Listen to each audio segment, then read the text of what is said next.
Today we have a special guest, Connor Boyack, who is the president of Libertas Institute, and he has written over 36 books, a children's series, Tuttle Twins, with over 5 million copies. He recently wrote the book America's History, which we will be talking about today, which you can read at home or some curriculums, including Governor DeSantis's.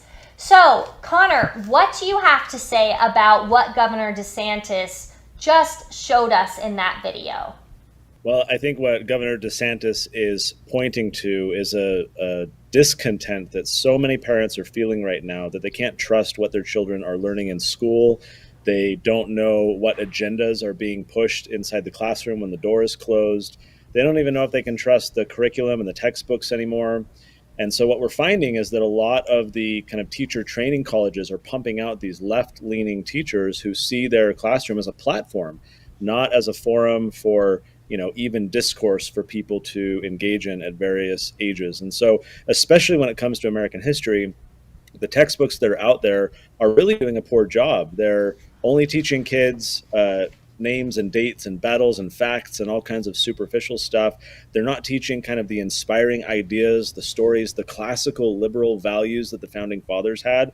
And it's those ideas that are increasingly under attack today. But if kids aren't learning about them, if they're not learning about them the right way, then I think we're doing a big disservice to the founding generation who was really trying to bestow upon us these ideals. And so that's precisely why we've written a new book, to try and combat what so many of the existing textbooks get wrong. Yes, and we saw just recently that California put out their list for the Department of Education, and it's interesting to see what DeSantis's list in Florida and the difference between California. Now, with that, Florida had books like 1984, Animal Farm, really doing and showing these things that DeSantis talked about, making sure that they're not indoctrinated. On the other hand, California, their books, there was 0 books written beneath 2016, and they included books like The Anti-Racist Baby and books about transgender toddlers. What is your thoughts on this, and why do you think that they are pushing this agenda? Well, you got to hand it to Florida. They also included the Tuttle Twins books on their official reading list for 3rd and 4th graders. So they're doing something right over there, at least in this humble author's opinion. But look, I'm from California. I grew up there my entire childhood. It's a different world these days, and it is dominated by people who are trying to push a narrow ideological view.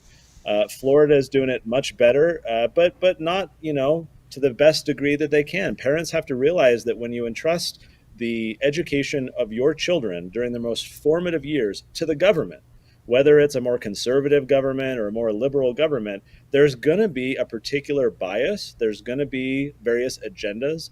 There are going to be people who work for the government who want to kind of co-opt that process and make sure certain things are taught certain ways to your children. And so that's why it's imperative, I think, for parents to recognize, even if you're sending your children to school, that you still have a responsibility in the home to make sure that they're learning the right things, that you're giving them a foundation of critical thinking to evaluate what they're getting in the schools. Look, all throughout history, to the second part of your question, all throughout history, despots and dictators and government rulers of various stripes have all seen the indoctrination of the young as a way to maintain and augment their power. And that happens in constitutional republics. It happens in totalitarian dictatorships. We can't entrust fully the education of our children to these types of individuals who see the education process as basically a means of propaganda to propagate a particular narrow ideological viewpoint. We need a kind of wide range of ideas. We need critical thinking. We need open discussion. That's what happens at the dinner table at home. That's why our Tuttle Twins books are primarily meant for families to read at home together to talk about these ideas. And so, look, some schools do better than others. Some states do better than others. But fundamentally, when you're trusting the government to educate children, parents need to recognize that it's still your responsibility to do at the home and make sure that you are inoculating them, shall we say, against various ideas that they might get exposed to in schools, to make sure that they're still being taught truth in the home. When you see these sort of ideals that are being pushed in these books that are being required by California, things like critical race theory, things like the 1619 Project, even if it's not explicitly mentioned in these books, it's these ideas that are being pushed on children. What kind of effect do you think that has on how these kids are learning about American history? Well, Governor DeSantis, in his remarks, I think said it correctly that we're basically teaching kids to hate themselves. These types of narratives are designed to create a bit of, you might call it self-flagellation, where we beat ourselves up for being white or being conservative or Christian and so forth.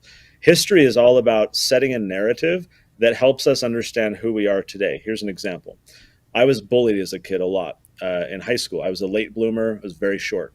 And I could look back at my history and see myself as a victim. I could demand reparations from bullies. I could be really angry. I could chalk up to every bad thing in my life to what happened when I was bullied and blame, blame, blame. Alternatively, I can frame my own history differently. I can say, maybe those kids were being abused at home and didn't know how to handle it, so they took it out on me. Maybe I can have compassion for the underdog today because I know what it's like. I can frame my own past with this kind of trauma and problem in a way that empowers me to be a better person today. Critical race theory, 1619 Project, and others, they're designed to get us to see ourselves as victims, see various people see themselves as victims, to see us as oppositional forces to one another, to get us to hate the heritage that created this country, rather than empowering, looking at history with all of its warts, bumps, and bruises and saying, notwithstanding its imperfections, how can we frame the past in a way that empowers us to make better decisions in our life today, to make a better world? Those 1619 Project, critical race theory, and others, they're not designed to do that. They're designed to get us to hate our past and bemoan the injustices that happened. What we're trying to do with that Tuttle Twins American History book is say, yes, some bad things happen, but what can we learn from that to empower us to have a better life now and in the future?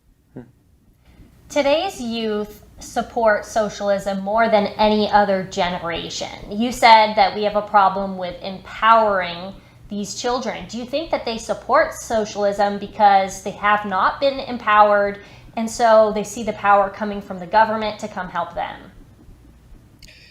Yeah, no, I love this question because we all know this quote I'm about to share. Those who don't learn from the past are condemned to repeat it. We all know this quote.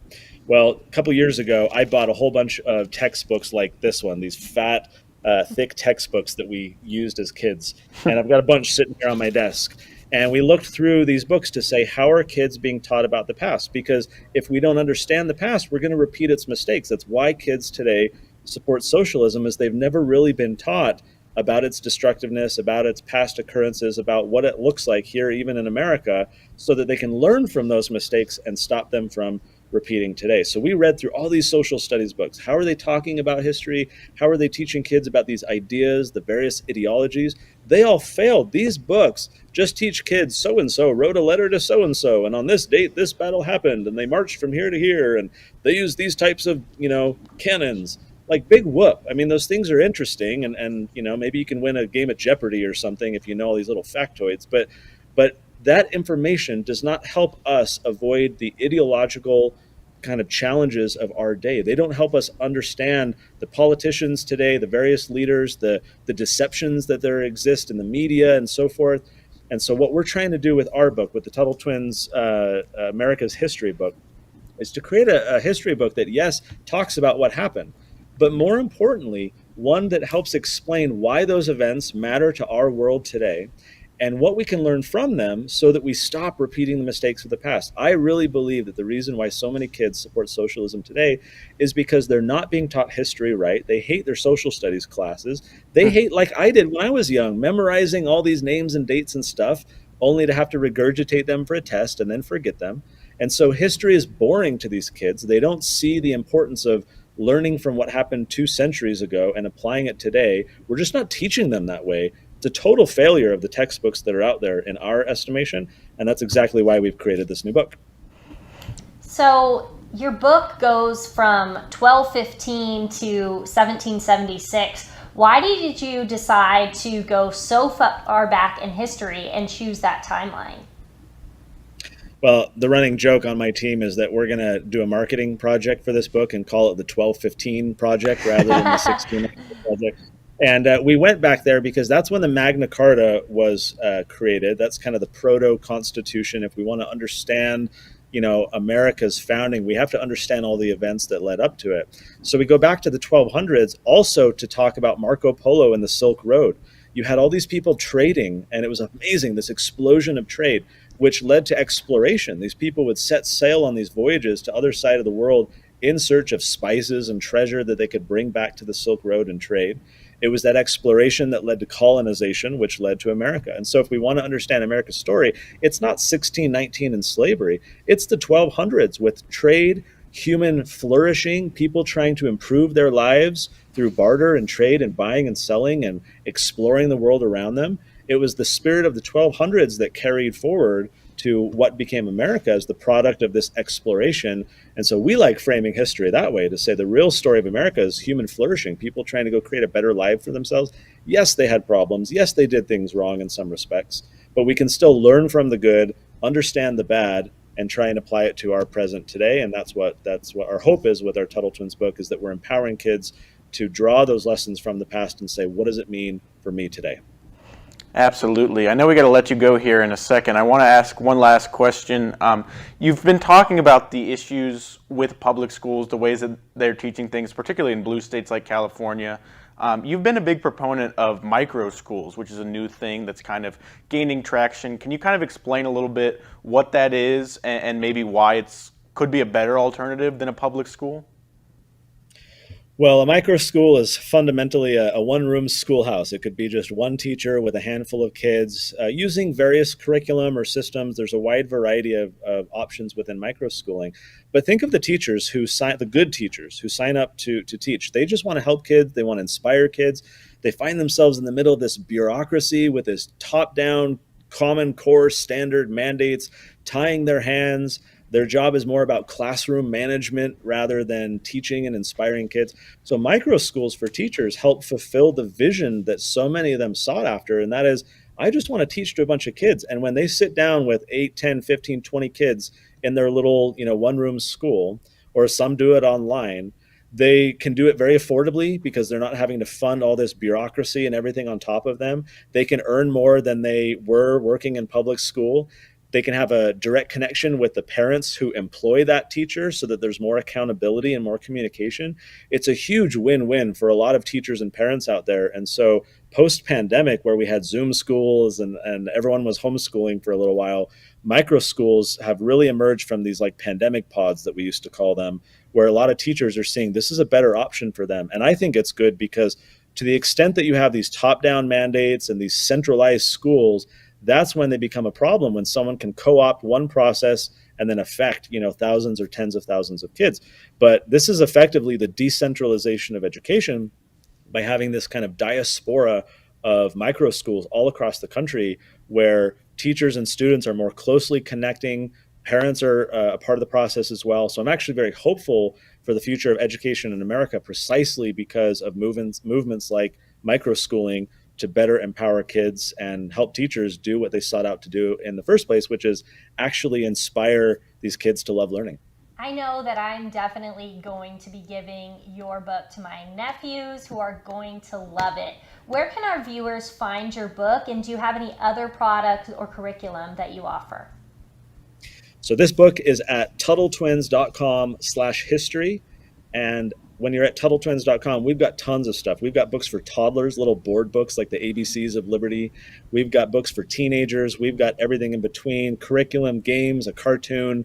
We're trying to create a content empire where no matter the age of your kid, no matter how they like to learn, we've got something for them to learn the ideas of freedom, because schools aren't teaching this stuff. If anything, they're teaching quite opposite ideas. And so we're trying to empower parents to have a ton of resources for kids of all kinds of ages, and they're all at uttletwins.com. Thank you so much for joining us, and I hope you can come back another time when you write your next book. I know you've written over 30 books. That is amazing. Thank you so much for joining us today. Thank you.